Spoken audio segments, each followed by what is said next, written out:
Hi, I'm Tim Gibson. I'm going to talk to you about how to use a planer.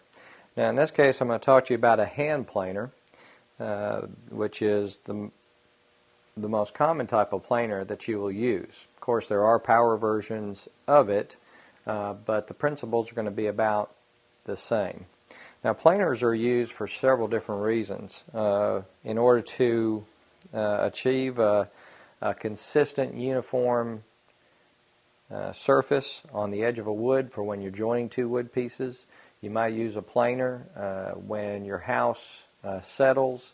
Occasionally you'll have a door that'll catch on the bottom or catch on the top because the house settles at different rates, and so openings can get a little out of a square. So the easiest way to correct that is to remove your door and then plane down the surface that is making contact so that the door will open and close more easily.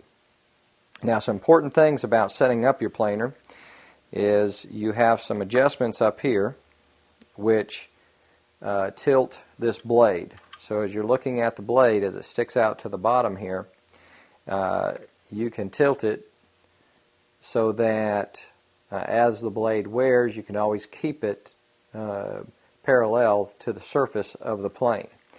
And then you also have an adjustment knob here which adjusts the depth of the blade as it comes out. Now when you're adjusting your blade, you want it just below the surface of your planer so that as you're taking a shaving or you're working on your wood piece, you should get a very thin curled up peel whenever you run the planer across. And then you know that you have it set at the right level.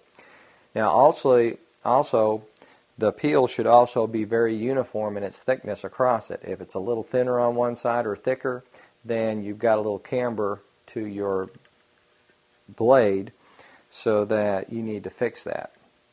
So once we are ready to use our planer, we will set it on the surface, and we will hold the front of it and hold the back of it, and we want to make sure that we hold even pressure. And then slide across your piece.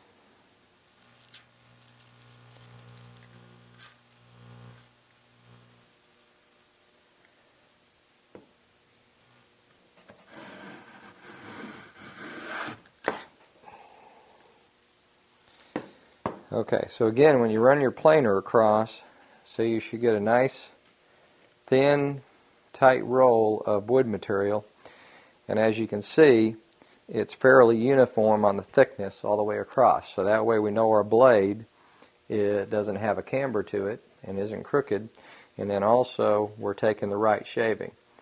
So when you're working with a planer, you always want to set it so that that blade is parallel and that you work with very thin pieces and take little shavings at a time. So I'm Tim Gibson, and that's how to use a hand planer.